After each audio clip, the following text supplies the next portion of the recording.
அனைவருக்கும் வணக்கம். இன்றைக்கி நம்ம பேச போகிற டாபிக் வந்து பார்த்திங்கன்னா, கூலி திரைப்படமும் வார் திரைப்படமும் வந்து ஆகஸ்ட் மாதம் 14ஆம் தேதி வந்து ரிலீஸ் ஆக போகுது அப்படிங்கிற விஷயம் தெரியும். கூலி திரைப்படம் ஆகஸ்ட் 14ஆம் தேதி வந்து ரிலீஸ் ஆகுதுன்னா, ரஜினி சாருடைய 50 வருஷத்தை வந்து கடக்கிறாரு அப்படிங்கும்போது அந்த செலிப்ரேட் பண்ணுற ஒரு டைமாக வந்து பார்த்திங்கன்னா அது இருக்கும் அப்படிங்கிற மாதிரி. இன்னொன்று என்னென்னா, ஜெயிலர் திரைப்படமும் ஆகஸ்ட் மாதம் ரிலீஸ் ஆச்சு அப்படிங்கிறனால அதே அந்த ஒரு சென்டிமெண்ட்டில் கூட அந்த படம் வந்து ரிலீஸ் பண்ணுறாங்க. ஸோ பெரிய அளவுக்கு எந்த பெரிய போட்டிகளும் இல்லை அப்படிங்கிற ஒரு சூழ்நிலை இருந்துச்சு. ஆனால் வார் 2 திரைப்படம் வந்து பார்த்திங்கன்னா பெரிய பட்ஜெட்டில் வந்து எடுக்கப்பட்டு ரிலீஸ் ஆகுது.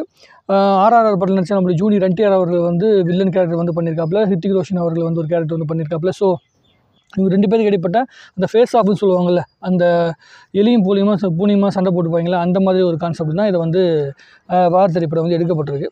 இங்கே நிறைய பேர் என்ன பண்ணிட்டு இருக்காங்கன்னா, அவ்வளோதான் கூலி படத்துடைய 1000 கோடி கலெக்ஷனுடைய அந்த இதை வந்து பார்த்திங்கன்னா இந்த படம் உடச்சிருச்சு, அடுத்து என்ன பண்ண போகுதுன்னு தெரியல, வார் திரைப்படம் வந்து ஜெயிக்குமா இல்லை கூலி திரைப்படம் வந்து ஜெயிக்குமா அப்படிங்கிற ஒரு டிஸ்கஷன் வந்து ஆன்லைனில் ஓடிட்டு இருக்குது.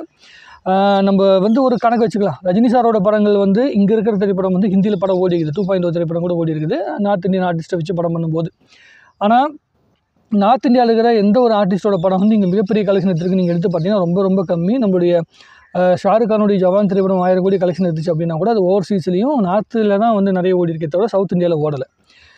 ரஜினி சாரோட படங்கள் கூட அங்கே ஓடி இருக்குது, ஆனால் அவங்களோட படங்கள் வந்து இங்கே மிகப்பெரிய அளவுக்கு வந்து பார்த்திங்கன்னா ஓடினது கிடையாது. ஸோ வார் திரைப்படமும் கூலி திரைப்படமும் இந்த 2 திரைப்படத்தில் வந்து எந்த திரைப்படம் வந்து பெரிய வந்து சக்ஸஸ் ஆகும்னா, 2 படமும் ஓரளவுக்கு வந்து சக்ஸஸ் ஆகிறதுக்கு உண்டான வாய்ப்புகள் மிகப்பெரிய அளவுக்கு வந்து உண்டு.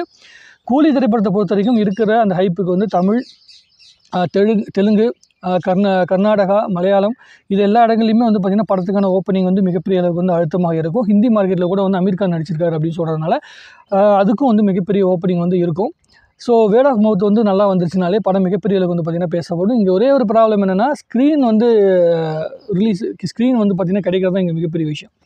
இதில் இன்னொரு விஷயம் என்னென்னா, ஜெயிலர் திரைப்படம் வந்து ரிலீஸ் ஆகும்போது ஹிந்தியில் வந்து ஒரு படம் வந்து ரிலீஸ் ஆயிருந்துச்சு. நம்முடைய சுனில் செட்டியா சம்திங் சன்னி தியோலோட படம் நினைக்கிறேன். அவரோட படம் வந்து மிகப்பெரிய வெற்றி அடைஞ்சது. அந்த கதார் 2ன்னு நினைக்கிறேன், அந்த படம் வந்து பெரிய வெற்றி அடைஞ்சது. ஸோ 2 திரைப்படமும் பயங்கரமாக ஓடிச்சு அந்த டைமில். ஸோ அப்போ என்ன ஆயிடுச்சுன்னா, ஜெயிலர் திரைப்படம் வந்து 4 வாரத்துக்கு அப்புறமேட்டு ஓடிடியில் ரிலீஸ் ஆகக்கூடிய சூழ்நிலை வந்து உருவானதுனால வந்து அது பெரிய அளவுக்கு வந்து பார்த்திங்கன்னா கலெக்ஷன் நார்த் இந்தியன் மார்க்கெட்டில் பண்ண முடியல, ரிலீஸே பண்ண முடியல. 4 வாரத்தில் வந்து 4 வாரத்துக்கு மேலே படம் ஓடாதுங்கிறனால அவங்க நார்த் இந்தியாவில் ரிலீஸே பண்ண மாட்டாங்க. கூலி திரைப்படம் வந்து 8 வாரம் கழிச்சு தான் ஓடிடியில் வந்து ரிலீஸ் ஆக போகுது. அப்படிங்கும்போது 8 வாரம் வரைக்கும் கழிச்சு ரிலீஸ் பண்ணுறாங்க. அப்படிங்கும்போது நார்த் இந்தியன் மார்க்கெட்டில் ஸ்க்ரீன் வந்து நிறைய கொடுப்பாங்க. ஸோ வார் திரைப்படத்துக்கு எந்த அளவுக்கு வந்து ஸ்க்ரீன் ஒதுக்கப்படுது அதே அளவுக்கு கூலி திரைப்படத்துக்கும் வந்து ஒதுக்கப்படும். சன் பிக்சர்ஸ் வந்து அவ்வளோ சாதாரணமாக விட மாட்டாங்க, பெரிய அளவுக்கு வந்து பார்த்திங்கன்னா படத்தை வந்து ரிலீஸ் பண்ணுவாங்க. அதனால் வந்து பெரிய கலெக்ஷன் வரதுக்குண்டான வாய்ப்புகள் மிக மிக அதிகமாக இருக்குது. உபேந்திரா சாருக்கு இருக்கிற ஓப்பனிங்காக இருக்கட்டும், அதே மாதிரி வந்து மலையாள மார்க்கெட்டில் வந்து பார்த்திங்கன்னா நம்முடைய ஷோபின் அவர்களுடைய ஓப்பனிங்காக இருக்கட்டும், தெலுங்கு மார்க்கெட்டில் வந்து பார்த்திங்கன்னா நாகார்ஜுன சாருடைய மார்க்கெட்டாக இருக்கட்டும், இது எல்லா இடங்கள்லையுமே பெரிய அளவுக்கு வந்து பார்த்திங்கன்னா ரீச் ஆகிறதுக்கு உண்டான வந்து வாய்ப்புகள் வந்து உண்டு. அதனால கண்டிப்பாக வந்து 600லேருந்து 700 கோடிக்கு மேலே கலெக்ஷன் வரதுக்கு உண்டான வாய்ப்புகள் மிக மிக அதிகம்.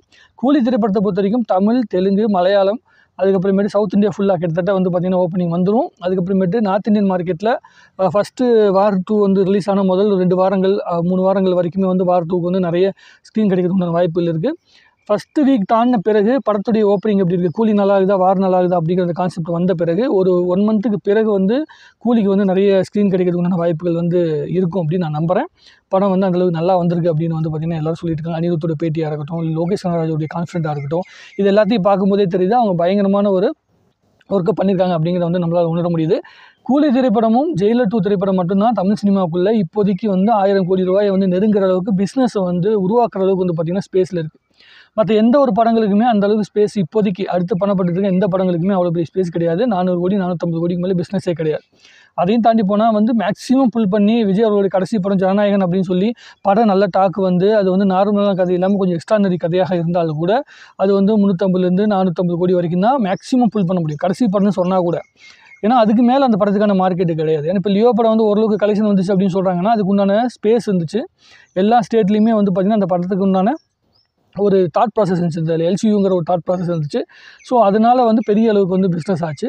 இந்த படம் வந்து அடுத்த படம் ஜனநாயகன் அந்தளவுக்கு பிஸ்னஸ் ஆகிறதுக்கான வாய்ப்புகள் இல்லை. அதை விட பெரிய பட்ஜெட்டில் பெரிய அளவுக்கு வந்து பார்த்திங்கன்னா வேறு எந்த திரைப்படமும் தமிழ்நாட்டில் உருவாக்கப்படலை அப்படிங்கிறது தான் ஒரே ஒரு வருத்தமான விஷயம். இப்போ தக் லைஃப் திரைப்படம் கூட வந்து பார்த்திங்கன்னா படத்துடைய ஓப்பனிங்கை பொறுத்து தான் இருக்குது.